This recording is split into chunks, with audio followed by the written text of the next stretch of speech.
Nutupin mata nggak enak gitu. Awal mulai terjalin. Pertamanya saya kagum melihat dia ketika wawancara. Jadi baru lulus SMA, umur 16 tahun sudah lulus. Pada akhirnya tahun kedua, 2 tahun kemudian saya mencoba memberanikan diri gitu ya, jadi Tarsan. Oh, gitu kan. Ngomong lah gitu ya. Ya, saya nggak tahu dia kaget-kaget atau enggak, wallahualam. Sampai sekarang nggak ngomong sih. Jadi waktu saya sampaikan mancing gitu loh, kira-kira nih orang semuda saya gitu ya, muda dong. Mungkin nggak sih jadi suami kamu gitu ya, nggak jawab, mungkin takut menyinggung saya gitu ya. Udah dong jangan.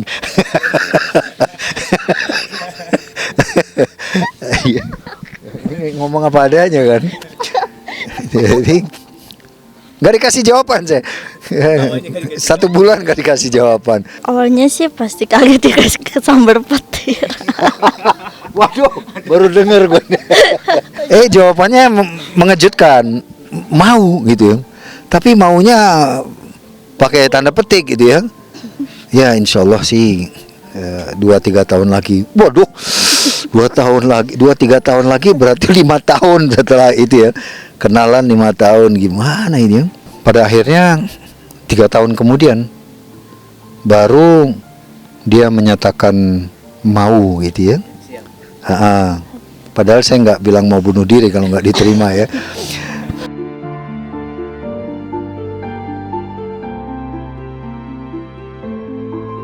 Nyatanya Mark Sungkar harus menunggu 3 tahun hingga akhirnya bisa menikahi gadis berusia 21 tahun. Dan kini, kemesraan demi kemesraan terus mengisi hari-hari Mark Sungkar dan istri barunya Santi Asokamala.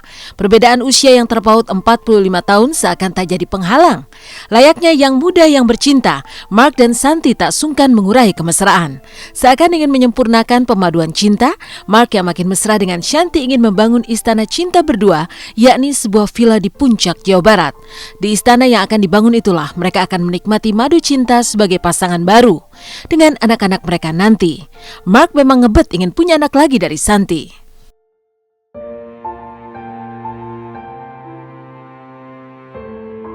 Nah ini nanti rencana untuk villa ini udah ini KTM Villa semua nih. Ya ini nanti kamarnya 2, 1 di atas, 1 di bawah, 1 villa. Ada 2 kamar. Yang di atas nanti 4 kamar sama ruang presentasi. Itu. Insya Allah semuanya kayu. Villa kayu semua. Nah ini ruang kumpul juga di sini. Pengen punya anak pasti langgeng, itu aja sih. Berapa aja asal jangan 20 deh. 1 aja belum dikasih kok. Kalau 1 udah dikasih baru ya Allah boleh dong 2 gitu ya. 1 aja belum gitu.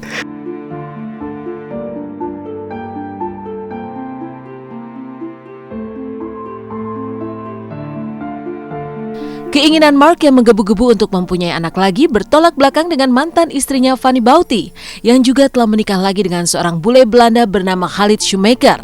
Dan seolah pasrah pada keadaan, Fanny Bauti dan Khalid menikah lagi bukan untuk mendapatkan anak, melainkan untuk teman hidup di masa tua. Pasalnya kondisi Fanny tak lagi memungkinkan untuk punya anak. Di rahim ibu 3 anak ini ada kista yang baru akan hilang setelah Fanny memasuki usia menopause. Sejak masih ta'aruf pun, Fanny sudah menjelaskannya kepada Khalid. Namun semua itu bukanlah penghalang. Hari-hari Fanny dan Khalid tak pernah lepas dari kemesraan seperti berikut ini. Kalau misalnya Pak Max sama Santinya wajar lah pengen punya masih muda. Kalau aku enggak lah. Kecuali kalau dia yang bisa hamil. Aku enggak lah. Dia juga dari awal juga kita ngobrol sama dia. Aku bilang aku nih kena kista, jadi aku nggak mungkin hamil gitu. Nah di kandungan aku ini pokoknya kata dokter nggak mungkin hamil, dan ini aku punya kista akan hilang kalau aku menopause gitu. Jadi menopause ya nggak mungkin hamil juga gitu. Jadi kamu mau punya anak apa enggak? Oh enggak, saya juga udah tua, saya nggak mau punya anak gitu. dokter kalau saya 70 tahun, anak saya baru 10 tahun, siapa yang mau jaga? Jadi dia nggak mau punya anak sih. Aku juga nggak mau punya anak gitu. Aku juga nggak mungkin gitu. Demikian pemirsa kabar terkini, terpercaya, teraktual yang kami sajikan hari ini. Terus saksikan Intens setiap Senin hingga Jumat pukul 7 waktu Indonesia Barat hanya di RCTI. Bukan hanya